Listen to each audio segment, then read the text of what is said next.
Oi, bom dia, boa noite, sei lá, enfim. Eu queria gravar um vídeo falando sobre o Arauto Kandura, meu terceiro livro, que já está há algum tempo publicado, mas eu nunca gravei um vídeo pessoal meu, então falar um pouquinho sobre ele. E primeiro, até para divulgá-lo, né? Ele é um livro que tem. Eu já postei alguns vídeos aqui no meu canal sobre ele. Tem um book trailer, tem a música, né? Tem um vídeos com a letra da música. E ele é um livro que foi bem difícil para mim escrevê-lo, porque é um livro de ficção, né? E eu não tinha experiência com isso até então, então foi uma experiência nova e muito interessante. O Física Sem Equações e o Graças à Graça foi mais no sentido quase que acadêmico, né? Sabe? Eu lia muitos livros parecidos. Por exemplo, Física Sem Equações é um livro de história da física. Eu li a biografia a biografia da luz. Eu li Uma Breve História da Luz. Eu li a Pedra com Alma, né? São todos livros de história da física para escrever o meu livro de história da física, né? Então eu tive que estudar vários, né, parecidos. O Graças à Graça também tem vários livros sobre o bom humor, cristão, católico, dos santos, biografia de santos, né? Eu tive que ler várias obras com mais ou menos a mesma temática para escrever o meu. Agora, o escrever ficção é muito complicado, né? Porque você tem que ter costume de ler uma ficção daquele tipo, e eu não tinha, né? Eu não lia ficção, eu não sou um leitor assíduo de ficções, né? Eu já li algumas, claro, mas nada como os outros gêneros literários que eu leio com maior frequência, né?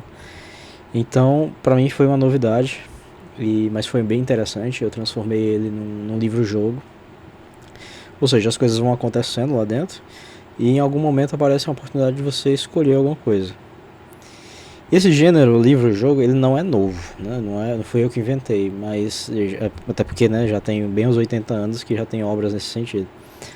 Mas todos os que eu conheço em particular são livros-jogos voltados a esse gênero RPG, né? Que você tá meio que numa missão, numa masmorra, subindo castelo, invadindo uma montanha, procurando cálice sagrado, enfim, alguma coisa assim. E, e é muito puxado por RPG, né? Você joga dados, você tem pontos de vida, não sei o que, não sei o que, não sei o que, né? Eu nunca vi isso na literatura propriamente dita. Se tem, eu desconheço, né? Mas deve ter, talvez tenha, né? E aí eu coloquei isso na minha obra. Ficou interessante, mas conforme eu fui escrevendo eu vi que era muito inviável por várias razões, né? Primeiro que é complicado, é muito complicado, né?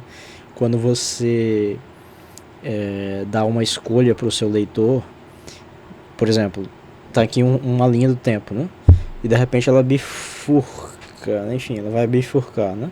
Porque você deu duas opções. Você tem que imaginar todos os cenários subsequentes, como eles se relacionam com aquilo que foi a causa anterior, né? Por exemplo, sei lá, vou inventar uma coisa que não está no livro. Ela quebrou uma perna, né? Ao quebrar uma perna, ela, na primeira opção, ela não vai conseguir escalar o muro para fugir da prisão. Ou então, na opção B, ela não quebra a perna e ela consegue pular o muro, né? Fugir subir no muro. Então isso traz consequências, né? Tem uma cadeia de combinações de consequências que surgem por causa daquela primeira escolha que você deu ao leitor. Aí você tem que imaginar tudo que é independente do personagem principal, que vai sofrer consequências daquela escolha, e tudo que é dependente, porque vai ter eventos que vão deixar de acontecer por causa da escolha do leitor lá no início, né? Então essas linhas do tempo elas começam ficando bem diferentes umas das outras. E aí isso foi um pepino para resolver, porque veja, cresce numa lei de potência, né? Você, por exemplo, dando duas opções para cada escolha, né?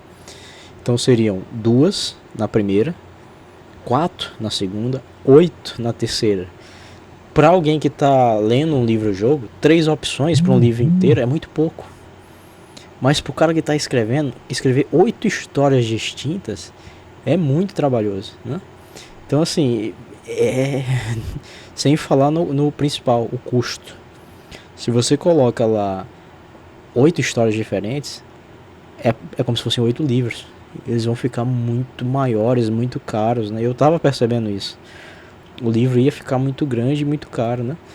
E como eu sou um autor independente, os meus livros tendem a ter um custo maior porque eles são impressos por demanda, né? E não em uma grande tiragem. E aí eu tinha que pensar no valor, fazer de tudo para baixar custos, né? Eu mantive a obra final curtinha, como são meus outros 2 livros, para que ela ficasse um preço mais acessível. E aí, como é que eu resolvi a questão das histórias, das múltiplas linhas do tempo? Todas elas são finais. Elas, de alguma forma, alguma coisa finaliza. Por exemplo, a personagem pode morrer, ou ela vai presa, ou enfim, acontece alguma coisa que acaba a história, né? Então assim, por isso facilitou um pouco minha vida, né? Porque não precisavam ser histórias tão extensas quanto a principal, né? Então essa é uma das grandes diferenciais do Arauto Kandura. É uma obra ficcional, você vai entender quando ler o prefácio do livro. Eu não vou fazer uma explicação muito longa, mas é uma obra muito inspirada naquele filme Anastácia, né, hoje é da Disney, pelo que eu entendi a Disney comprou, mas eu não sei quem foi que fez, eu acho que foi a Fox, alguma coisa assim. Quem conhece já deve saber mais ou menos o que se trata, né? Então as minhas inspirações foram mais ou menos isso. O filme da Anastácia. E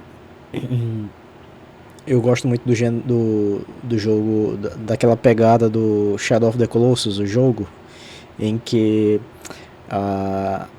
o criador do jogo, ele deixou muitas, abre aspas, pontas soltas, né? Que a gente fica...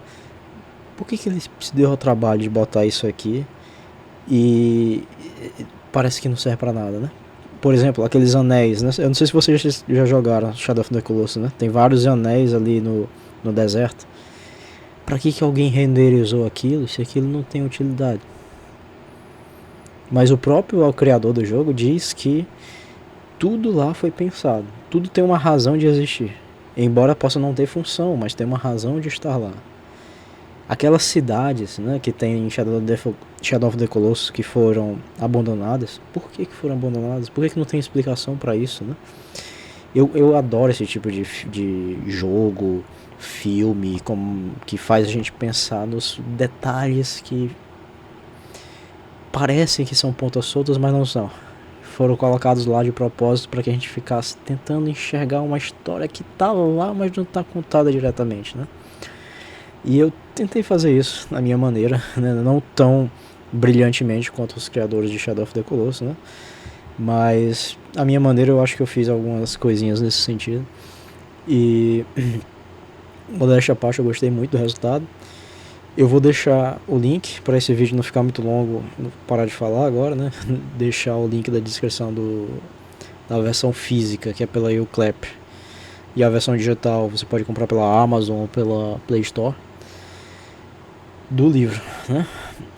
Eu recomendo a versão física, porque a versão digital ela tá ok, mas você vai precisar de 2 celulares, né? Se você quiser olhar porque as histórias, as outras linhas do tempo, que não são as principais, de repente ficou tudo branco, ó. Enfim, as outras linhas do tempo, elas são acessíveis por um QR Code dentro da obra, né? Então você vai pegar 2 celulares, um filmando o outro, enfim, né? Mas fica aí ao seu critério. Muito obrigado pela sua atenção e até o próximo vídeo.